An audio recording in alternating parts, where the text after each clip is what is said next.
Hello and welcome to the Way We Roll with me, Simon Minty. And me, Phil Friend. And how are you, Mr. Friend? I'm very well indeed, actually. Very, very well indeed. First time for months the sun's out, so I'm always well when the sun's out. Very Not far nice. off the cricket season. Summer's around the corner. All is well. Thank you very much. How about you now? I know you're not quite right, are you? Yeah, for the listener, I may cough and I've got a chest infection. I'm nearly over it, but my voice is not great at the moment. Oh, it's I very don't know. sexy, actually. Very husky. Yeah, that's sort of kind. I'd rather be a bit unsexier and less Yeah. coughing. Um, Yes. but there we are. We have a couple of topics, and also it is our 10th birthday this episode. I notice there's no cake. You've let Interesting. me down because you know I can't cook. In the very early days, we would meet, have lunch, and then We would. record. Terribly civilized. The audio was rubbish, but the Yeah. lunch was lovely. We will, James Partridge, you remember dear James when the three of us tried to bake a cake together? yeah, That was an absolute hoot. There's video evidence of us producing a cake, so that was for dining with a difference, wasn't it? it was Yeah, indeed. one of the Yeah, other things happy you would do. days. Lovely James Partridge. We will return to our 10th birthday shortly, but let's kick off. This is a little bit old, and by the time the listener gets to listen to this, it will be a couple of months. But it's still floating around, and this was uh, at the BAFTAs in London, where the film I Swear, which is a British film about John Davidson, who is a man who has Tourette's, and it follows his life all the way through. Now, it was nominated for a few BAFTAs. In fact, the actor who played John Davidson, who doesn't have Tourette's, which is another debate for another day, won Best Actor. John, real life person, was in the audience and he would shout out involuntarily because that's what Tourette's does. And they preempted it and said, this is going to happen. Um, and there were nice moments. There was some very senior person that came on and John shouted out, boring, get on with it, and stuff like that. But there was also a moment where two Americans who are black people were on stage and John shouted out the N word. And you could see one of them visibly stiffen. The debate has been the BBC put the show out afterwards and they edited out one of these N words but didn't do it for the other one and it stayed in. And there's been a big furore about this and it's opened up a whole load of debate and discussion. I mean, I've sort of preempted it and I have some thoughts, but I realize I'm talking a lot. So what did you make of it, Phil? Well, I suppose obviously you and I have an interest in the disability stuff, and therefore these stories stand out a bit. But I'm kind of feeling a bit like just an ordinary person reading about this and thinking, what would my reaction be? So I've got two thoughts really. The first one is the BBC clearly screwed up. But they missed one and got the other one, and that's just I don't know. I don't know what's going on there. It's about surely it's about production values and quality control and people being careful, isn't it? So that's one bit of this. The other bit of it is to do with an individual who's got Tourette's, who's at a live something or other, who is shouting out mostly inoffensive comments, but occasionally quite offensive and severely offensive comments, I guess. How do you deal with that? Because that's a different issue, isn't it? You know, people can should be able to go to the theatre and enjoy a show and so on and so forth. But if their condition is such that they can't control their outbursts, and I mean that in a nice sense, I don't mean losing their temper or anything, then what about the rest of the audience? What about the actors? You know, what about all of that? I think this is fraught with difficulty, actually. I went to see a filming of I Swear earlier in Hmm. the year, beginning of the year, and it was at the British Film Institute, a BFI. It's one of those like special do's, and it was hosted with a Q&A afterwards by Jess Tom. And Jess Tom Right. is also known as Tourette's Hero. She's a performer, a creative, and also a disability campaigner. Um, and she did the intro to the film and said, this is the first time I've been to the cinema in 20 years because I don't normally go. And the joy was watching the film and having Jess sit 3 seats away from me with her various ticks and nods and shouts and so on. There was what it's also thrown up to me is there's a sort of deep rooted problem that people are still having difficulty with accepting this happens. I mean, if I throw it back to you, we have a solution. It's not a good solution, but it's one, the BBC messed up. They put a microphone right by him. And I've done training for BBC audiences staff, and it's one of my case studies. Someone with Tourette's turns up. What would you do? 30 years ago, they'd say we wouldn't let them in or we'd put them in a sound booth, which is actually what John Davison did halfway through the BAFTAs. He said, I can't control this. I'm going to go and sit in a private room. Nowadays, they go, well, we just find them a spot where there isn't a mic. It'll be least impactful. But we also have, what do you call it? Relaxed performances. Um, and so it's limiting because you can't go to every show. But the relaxed performance means anyone can go and they can make whatever noise they want to. And the rest of the audience are aware that that might happen. Yes, I mean, I think That's the half point, isn't it? half the audience book and don't realise it's a relaxed performance until they get there. And I'm sure a couple of them go, "Oh hell," and the other half, "Oh, this is quite fun. We can just make Yeah. any old noise." Well, I mean, as you say, John Davison can be very amusing, Yeah, without meaning to be, but he can be. No, it's very tricky. I mean, I'm minded as being a child when we all went to the Coliseum Theatre in London, the whole hospital. We all went, all in loads of coaches, and we arrived at the Coliseum to find that they'd taken out all the seats in the stalls area, no seats, mattresses. We were all laid on the mattresses, and then we all watched Cinderella. yeah, That was what I would now call a ghetto performance. No right. one else was there, just us. It was a Yeah. big deal, nice charity moment for those that arranged it all and stuff like that. But there is, so you can't say, right, this is a Tourette's night. Everybody comes in because it's a Tourette's night. You can't do that. Well, you can't do it. I would say economically, there isn't probably enough people that can all come on that Make it single worth night. economically, yes. Yeah, But you can make it a relaxed performance to say we got three relaxed performances in the run. This is what I mean. When we did Abnormally Funny People in Edinburgh, every night is a relaxed performance. of course. Anyone can come and anyone can do what they do. Generally, most people are pretty good, but it didn't matter. That was the point of it. I think always the risk, and Jess has talked about this, is that the performer then gets involved with the person with Tourette's and starts trying to make material out of it or get them too involved, and that's not fair either. There No. could be an acknowledgement, there can be a nod, but it's not. They're not part of the show. They're like every other punter. But we still go back. So the BBC, the cock up was. Here's a question for you. It's still rattling around my head. The fact that John said this, and this is him naturally being him. Should they edit out anything anyway? Should it not be as live and real? I kind of feel that they should have edited it out because I'm watching this in my living room, the famous living room scenario. I'm not controlling what's coming down the tube at me, and suddenly this word comes out. Let's change it and say cripple. That comes out of my television set. Now, my back is broad actually, so I'm probably just going to think, hang on a minute, what was that? Um, but we know that there are some words in the lexicon that are now regarded as offensive, absolutely offensive. And the N word is one of those. So if we can edit it, bleep it, don't avoid it, but bleep it so that the word isn't used, but we know something was said that was out of order kind of thing.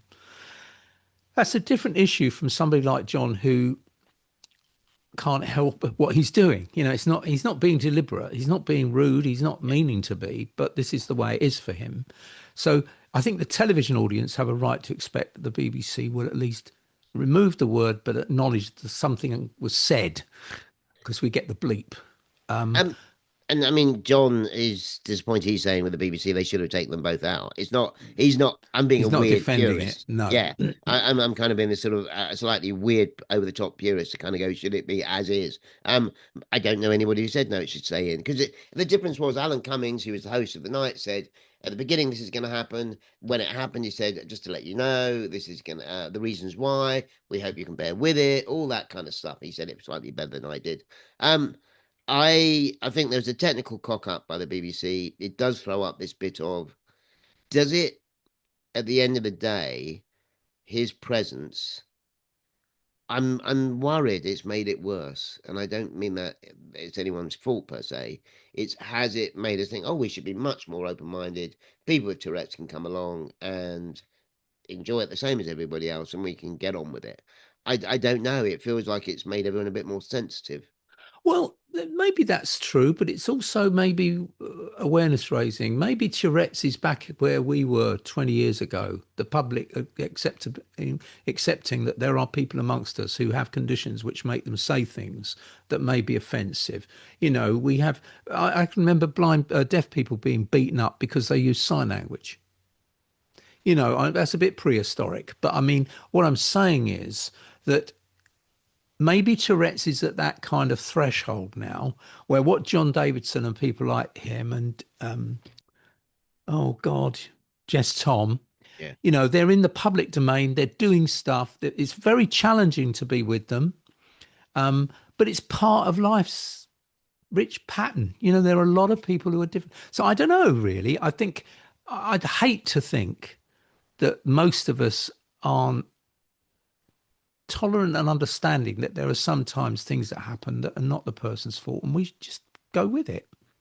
Um, I would pick you up. I don't know if when you say challenge to be with them, I don't think it is. It's if you are in an audience in a theatre and there's some noise, I totally get your okay. I've got to adjust my enjoyment of this show.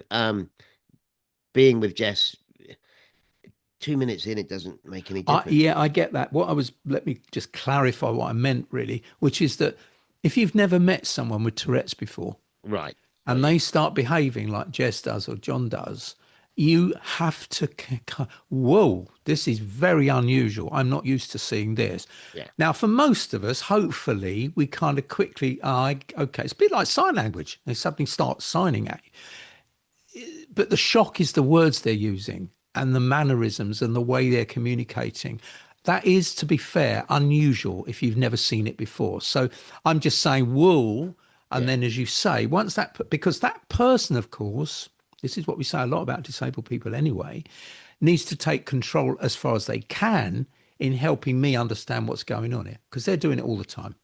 I mean, it's self-perpetuating. And the problem with that is because you say this is unusual. That's because we don't allow people to go to the Yeah, of BAFTAs with course, of course. Tourette's, and so we never experience it. And Yeah, it's like goes round yeah, and round and round. yeah. A couple of last bits from me anyway. There was a lot of people with Tourette's who were popping up on my Instagram feed, and that included mixed race and black people with Tourette's. And they Right. said, I shout out the N word at myself. And you're like, okay, this is really interesting. This isn't a John thing. This thing comes out, and it doesn't matter who you are. The only other bit, Jess, mentioned to me, or she mentioned it at the BFI showing of I Swear, and she said we would have gatherings of people with Tourette's, and there was one where 56 of us got 50 or 60 of us got together, and we have this very eminent professor of understanding, I don't know, Yeah. neurodiversity and Tourette's, who had come from Italy to speak to us all.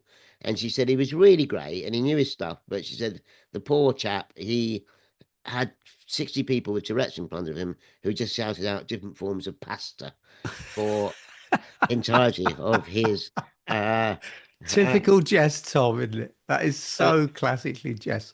and I think well it's not just her, it's all of them. No, And I know, but it's yeah, just a brilliant. this, The visual of that is.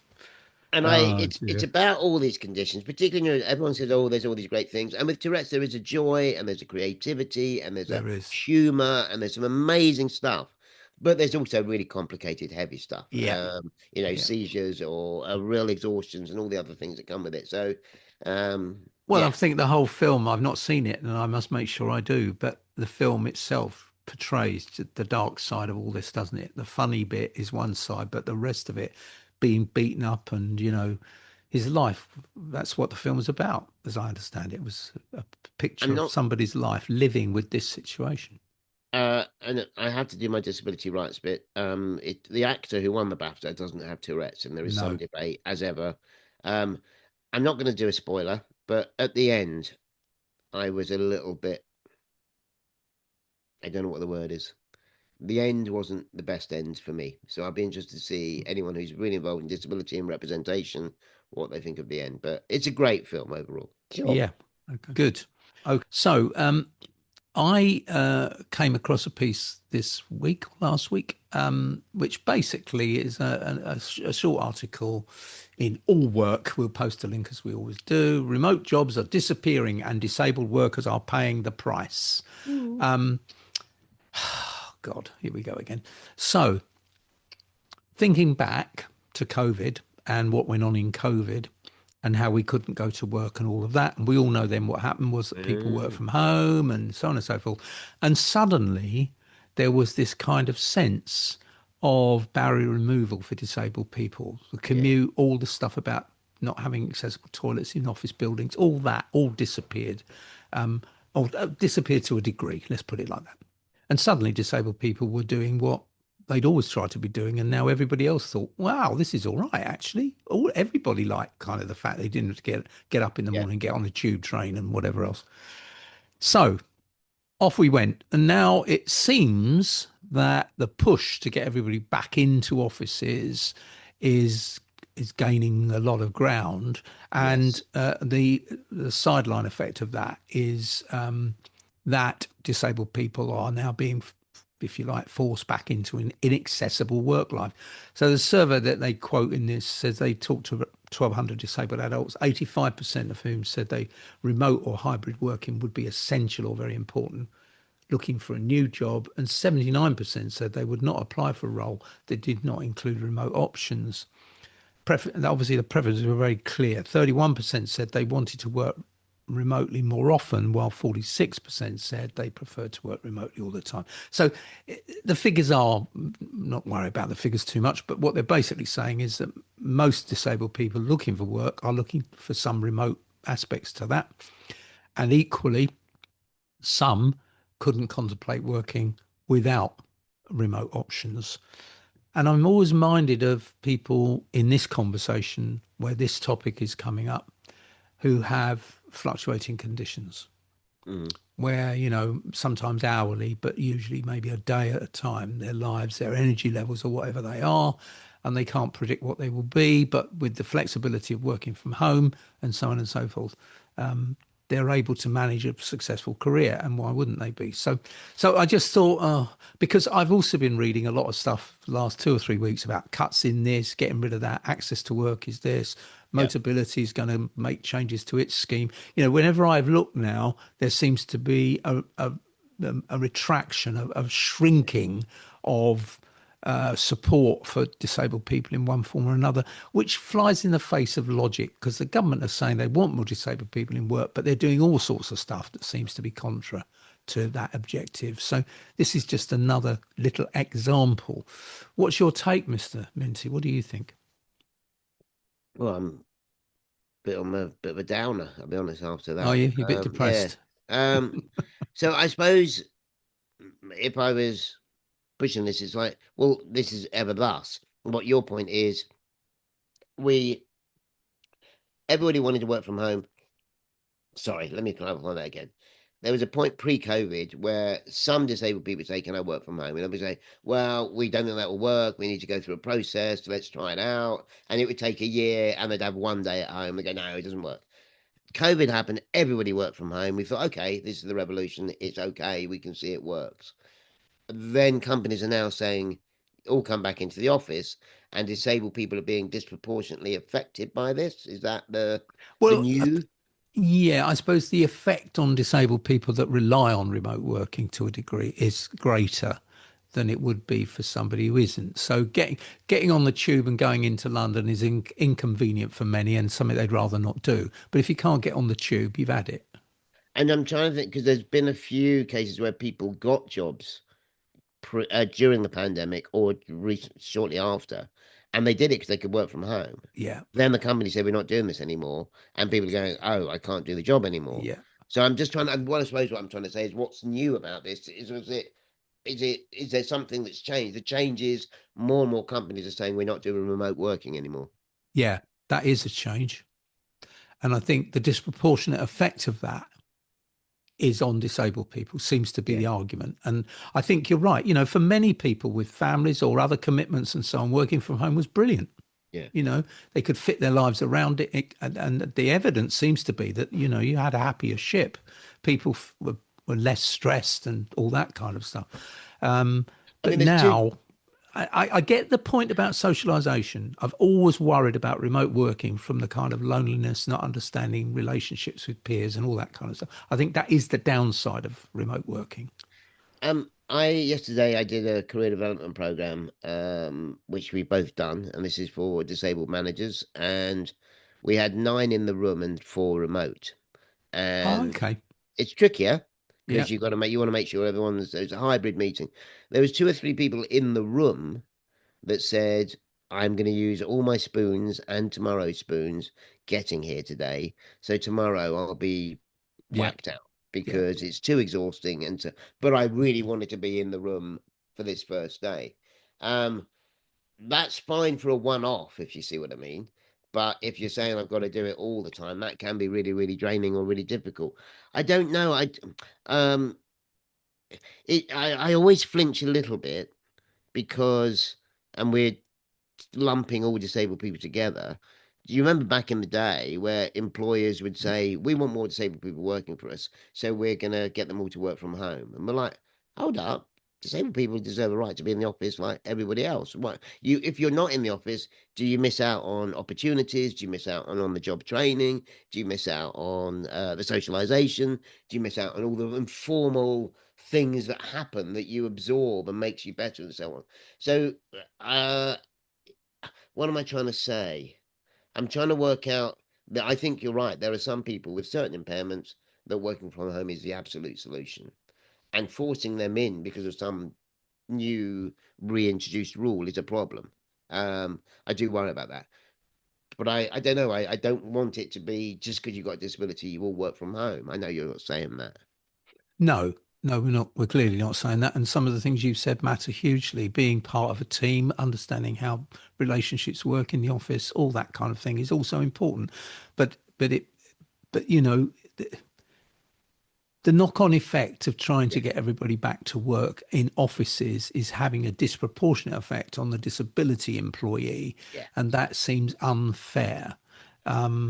But I don't No, know, I is it agree. inevitable? I mean, we've got AI around the corner threatening apparently all sorts of jobs, all sorts of roles. And one of the ways of, getting around having people coming to offices is to get rid of the people. Just have robots or AIs doing all the admin. Do you know what I mean? I'm very struck, actually. One of the things that strikes me about disabled people, always has, is how inventive they can be, Mm, how clever they can be at finding a solution to things. And absolutely. I'm urging all disabled people now to study AI for all it's worth Yeah. and make sure that you really understand how it works and how you can exploit it. Because you will be in an economic situation which many are not. They're threatened by it. Instead of us being threatened by it, we should be gripping it and say, how does this work? And if that means I don't have to go to work in an office anymore as part of my skill sets because I've got AI doing all sorts of crazy stuff for me, then fair enough. The world is not going to be about Yeah. filling in columns in balance sheets anymore. Those days are gone. Accountancy, all those kind. So educationally and training wise, I think disabled people should be looking for careers in AI or at least manipulating it to their own ends. And your original point, which is a very real one and a pretty terrifying one, is are disabled people getting forgotten again? Is there Yeah. a Yeah. general pushback? And I think we know with access to work, we know with some employment schemes, we know the general pushback in some organizations about EDI because of influences Yes. elsewhere. Yes. Yeah. Um, and then and the bit which I think you bang on is yet again, organizations are making policies or decisions and they're not doing the impact bit about saying, well, will this disproportionately affect certain people? I totally agree with you like that. And it bugs me. And if they'd done the assessment to say this is going to have a disproportionate, let's have a chat and see. okay, so what groups of people is this really rubbish for, and what others could be a bit more creative and get them in? And there's a bit of work to be done. I I even put it in AI. What should we be doing? Um, Mm. I like your other point, and I keep quoting um, a vice chancellor or Oxford University, um, because that's the sort of circle I hang out in now, Of Phil. course, Oh yeah, I'm yeah, in yeah, awe. I mean, you're yeah, yeah, wearing your yeah. You're lucky. Mortar-Borden gown. For Yeah, those of you yeah, not on YouTube, yeah, yeah, yeah, yeah, yeah. And she said we have new students coming in all the time, and we say to them, "You will be the generation that will be unbelievably brilliant at AI because you're using it at this point." But she said, "What we will teach you to do is think." And that's where I kind of go. So yeah, yeah, if you, I like your bit about disabled people, be smart, use AI, use your thinking capabilities, because that's the bit that is still valuable. But AI can do a whole load of other stuff as well. absolutely. Oh, absolutely. Is this a Oh, good time to tell people we have got Sir Charlie Mayhew coming up on our podcast in June? And if you don't know who he was the former boss of John Lewis, but he was appointed by the government to look into the disability employment gap. And we're going to have a chat with him all about this. So this could be a topic that will I pop don't up. think you should mention that. No, No, I take it if back. you were Ignore asking that, my advice, everybody. yeah. Ignore those last 40 seconds. I can't wait. Happy I think birthday that'll be to us. Happy happy birthday birthday to to us. us. Happy Uh, birthday to us. Happy birthday to us. uh, I used to be a choir boy. Did you know that? mm, I'm not getting involved. Anyway, it is give or take a few days. It's our 10th birthday. We sat in your office where you live now 10 years ago with one microphone in between us and A little started jibber coffee jabbering. table. Yeah. First, I mean, we had a little look back to see what was going on. Back in the day. And the general news story is the Brexit referendum had just started this time 10 years ago. There was a verdict on Hillsborough where the fans were unlawfully killed. This had taken years and years of campaigning to get there. And there was a junior doctor strike. Disability It still wise, is, isn't there? Isn't there yeah, it's still a normal. junior doctor Yeah. strike? Ugh, It is terrifying as you get older when you see these stories repeat themselves. So, um, disability stories, welfare cuts, personal independence payment. I mean, no change that, there. well, also the far reaching. Do you remember they said we're going to cut right back? Less people will get PIP. It's more Yes. people than ever. I mean, it's Yeah. gone through the roof. Neurodiverse people now get PIP and higher rate mobility PIP. That was never the plan. I mean, this is really interesting to see 10 years later. Um, and at the time, Ian Duncan Smith was the leader of the Tory party. He resigned because of the backlash of the Mm, changes. Can you mm. imagine that today? Anyway, there was stuff around accessibility and transport and stuff around the junior doctors' strike having a disproportionate effect on disabled people. Um, that first ever show, we talked about being inspirational and Oh, unpicked that, and we talked about disability air travel. I listened to three-quarters of the show the other day. It's very you're good. very good. You're very, very good. Oh, Um, we were quite good. yeah, what was the sound quality like? Better than I thought. Was it? Yeah, Because that yeah. was always the nightmare, trying to get the quality right. We were But we in your moved on from that, didn't we, Simon? Because we then started meeting at your lovely flat in Crouch End, where we'd have a nice lunch and then we would do the thing. And then you invited guests to come into your flat. We had sort of like three microphones and it all got very professional. I mean, we But haven't. Oh, sorry. I'm just going to say, I remember it very affectionately, actually. They were nice. It was good to meet and just do the pod. Um, we called it the Phil and Simon Show back in the day. Yes, We rebranded about 5, 6 years ago to the way we roll.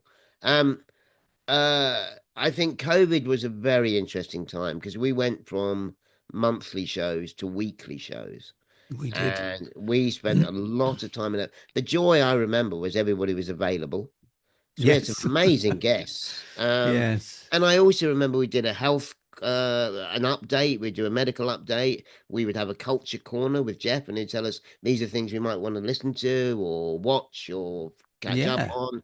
We were like a public service for a little while. And I mean, I don't want to overplay it, but I remember getting some nice emails at the time saying, the show has really helped me stay in touch and feel okay about things. I haven't practiced this or rehearsed it. Do you have a standout moment or a couple of favorite moments in these last 10 years? that's put me on the spot, hasn't Oh, it? shall I I, throw one in? Oh, okay. yeah, well, no, go on then. You kick I us was off, and only, I'll I give wanted, me a time to think. that was exactly. I don't, if you have one, I'm quite happy, but I thought to give you breathing space. We're still rubbish, aren't we? Still just talk over each other and have no idea. Yes, And yes. what I just said, we haven't rehearsed this. We never rehearsed anything. Um, Never, never in a million uh, years. uh, is it Professor Campbell on ableism? It was a standout show for me. I think it's our most listened to show. Um, and the reason it makes me smile, not just because it was really interesting what she talked about and what the concept of ableism is and how long it's been around. And well, this is I don't know, 5 years ago, this show at least. The thing that struck me was it was one of those few times where our guest completely took over and we probably got about 5 words in. I mean, you and I can talk and you and I know how to interview. And yet, Professor Campbell, we just let her run. She just She was was full. excellent. She was, Yeah, and very, very. Thank you for giving me a few seconds. The the one I that came straight to my mind actually, and I can't remember the another professor. Can't remember his name. I think he works in Wales, Bristol, maybe at Bristol yeah, Uni. And he did a pod about the history of disability and how it was treated back in the day. Um, and I remember him talking about the treatment of a blind worker and things like that. It kind of, I still remember it. yeah. That's the point. I still remember it. It made a big impression on me. David Turner, Professor David David Turner. Turner. Yeah, David Turner, yeah. Really good guest, actually. Explained things very, very well, but yeah, had some stories that kind of thought, my God, we think we've got it tough. yeah, yeah, Forget yeah, it. yeah, yeah. Yeah. No, he was good. There were some Um, good fun ones. Do you remember the guy from The Last Leg? Alex Brooker. Alex Brooker? Yeah, Very entertaining. I like that because he had made a documentary and one of his brothers has said his That's disability right. doesn't define him. And we said to Alex, we want you on to discuss what does it doesn't define me actually mean. Something that has happened over the years is we've been very lucky with the guests. I write to most of the people, and sometimes it's quite hard to locate them or pin them down. I don't think I've had anyone decline our show. And That's that good. can be very famous people or eminent people in their field or just people we've got a real affection for or interesting. It doesn't mean to say we get them next month. We might have to book it in a few months ahead. But we've been really fortunate in people who've said yes, up for that. Yeah, I think that's very true. And I think for those people that listen to us, we know that it's an audience that is obviously interested in disability stuff. Not all of them disabled people, but many of them are. And it strikes me that over that 10 years, it's a bit like the BBC archive, some of the interviews we have with people like Jane Campbell and Kate Nash and Yeah, Susan Scott Parker. And these people made history in their own ways. And if you're an interested person about disability and the history of it, for example, then you could do worse than listen to the conversations we've had with some of those people because they do explain and explore why they absolutely. did what they did. And Whenever I do my training, I always say one thing you could listen to is the way we roll. And I said, because it's got 10 years, it's a body of work. It's over 100 podcasts of Phil and I discussing topics of the day or very interesting, knowledgeable guests talking about their yeah, field. So you can pick and choose whatever. It also has moments like Abby Brown, who is one of our people we're going to be working with shortly at Nadex. And she wrote to me once and said, I was sitting in the park listening and roared with laughter when Phil was talking about something very serious and I made some joke, appropriately, sort of, about your male appendage, which stops you in your tracks. And I love the fact that we're really deep and heavy, and then suddenly there's some old knob joke that comes in and stops Abby or gets Abby I'm glad laughing I out don't loud. remember the moment. Thank No, I don't goodness. know. Uh, Yeah, but we've had Rosie Jones.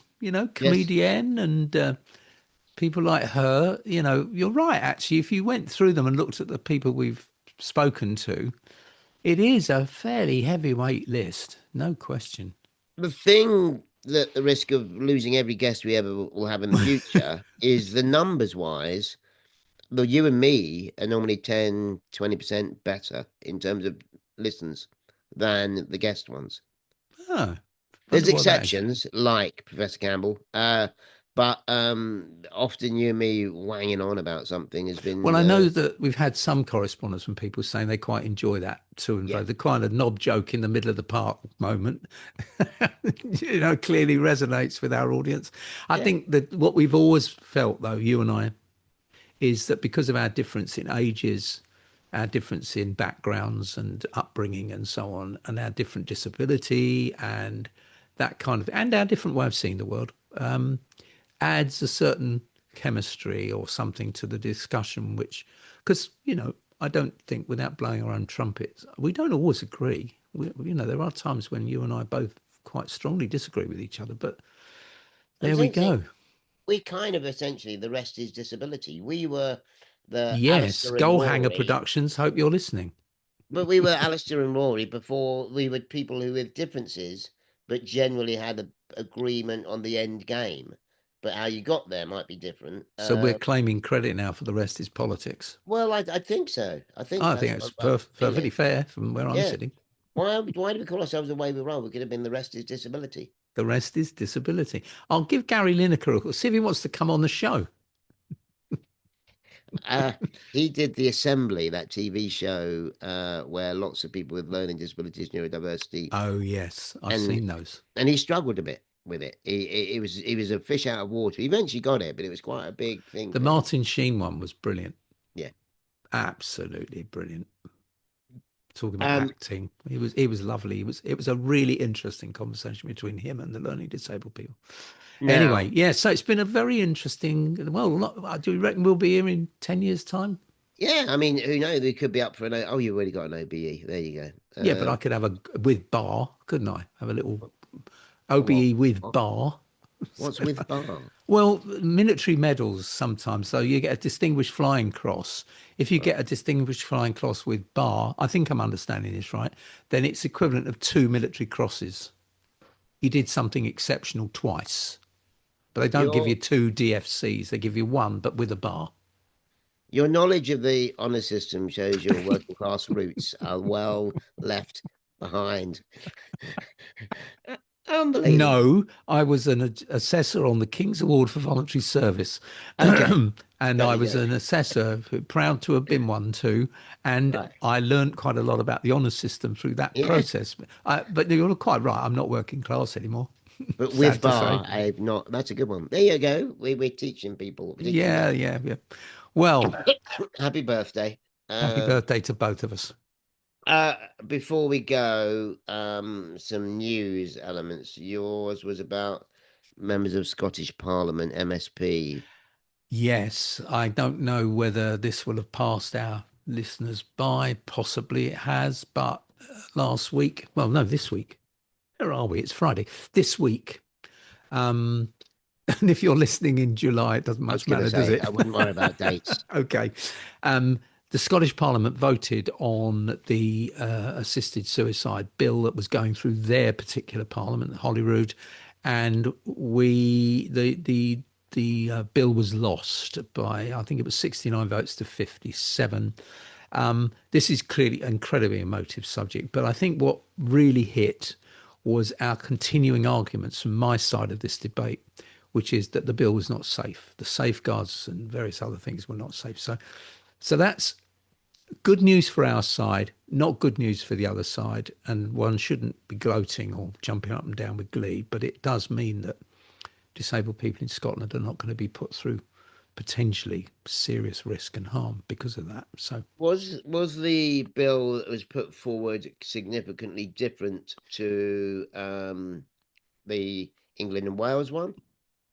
the thrust wasn't really. They were similar, not exactly worded the same, but the similar kind of thing.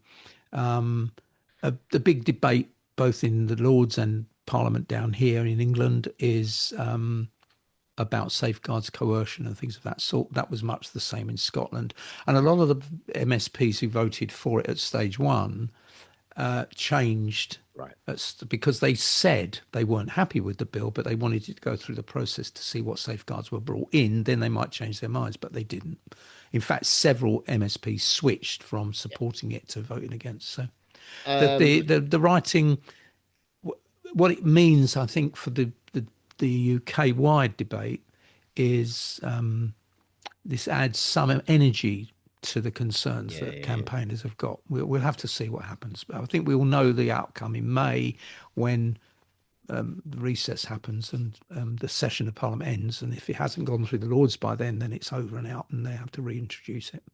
It's a very good point. That momentum is a bit like a football team, isn't it? When you're winning, you keep going. And if it gone the other way, would you all have felt a bit deflated and Oh, it feels totally. inevitable? And yet suddenly you get the win in that weird context of a Yeah. phrase that just gives you a little bit of a boost to go, okay, this is not all lost. Yes. Yeah. What did you think of the coverage? Not great. Oh, Well, I felt quite biased. We always say that, I know we do, but actually the site, it's always the same. We get somebody, some poor person stuck in front of cameras or on the end of microphones who've got some terminal condition yeah. and they're talking about that, or it's relatives of these people talking about that. It's incredibly emotional stuff, and I'm not dismissing it. It's incredibly real. Uh, But debates, serious discussion around safeguards and coercion and that, listening to experts talking about that were in very short supply. um, uh, you made me think of a few things.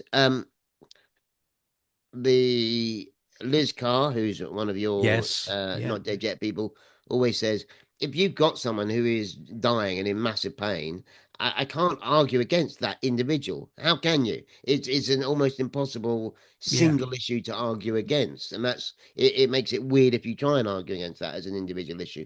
When I said about the debate, I was more the coverage. It was more about the actual debate in Parliament, and Ah, I saw bits of it, and there was two or three disabled people who are MSPs who were talking, um, and it felt reasonably okay to me. I mean, that's 20 minutes, the debate itself was, I think, was impressive, right? i.e., each side listened carefully to the other side. There were no outrageous, caterwaulings or any of that stuff. It was, and many of them were very emotional. Many of the Right. MSPs on both sides were very emotional. And you're right, there were two or three high-profile disabled people speaking against the bill. Yeah, No, in that sense, it was. I was thinking more about the rest of the coverage, more the media and the newsy kind of coverage, right. Got which you, I got you. think it just is so, it's biased and of course people sobbing and crying and talking about their loved ones dying in agony is makes papers. Talking about safeguards that aren't in a piece of legislation doesn't do the same. It doesn't sell papers, does it? As a one last one, and please don't kill me, euthanize me. I read the sort of key points of the safeguarding and stuff, and I thought, oh, this is pretty good. I thought, I was thinking, it felt when I read it, it felt better than what the English and Wales Parliament. That's why I said, what's the difference? When I read it, I was like, well, this seems quite reasonable, but it clearly it wasn't to you anyway. Go and wash your mouth out with soap. 10 years. This is the last show. Yes. um, Uh, one last line from me, and thank you for that update because I know it's important and very close to your heart as well. Yeah. It's such a huge topic. I mean, it is going to change the country if that does go through. Oh, massive. Yeah. Yeah. Um, I wanted a little shout out for a podcast that I listen to, which is called Disability and which is Disability Arts Online. And they had Jack Thorne, the playwright, and Ellie Beaton, who is the new sort of head of the TV Access Project. And this has been a project that's been going on for about 5 years to change how TV and disability work together to improve it. And it was just I like the show because one, Jack was saying how it kind of started and this TV Access project and how it all took off. And he's such a gracious speaker. He was talking about everybody else, but he was clearly very instrumental. And Ellie's talking about, well, okay, we've got to this point. Where do we go next? And one of them was like things like career development and stuff. It was just a really interesting listen. Maybe you need to worry about disability in TV to listen, but I thought it was good. Okay, let's take a listen to that then. Okay, well, I think we might be done, Mr. Minty. Indeed, we are. Well, thank you if you are a long-term listener, and thank you if you've just found us for the first time. As ever, we love to hear from you. Drop us a line. What is it? Minty and Friend or at Gmail? gmail.com. There we go. And we're on social media, so LinkedIn and Instagram, they're two of our favorites, bit of Facebook as well. Thank you so much for listening, and yeah, that's it. See you soon, everybody. Take care.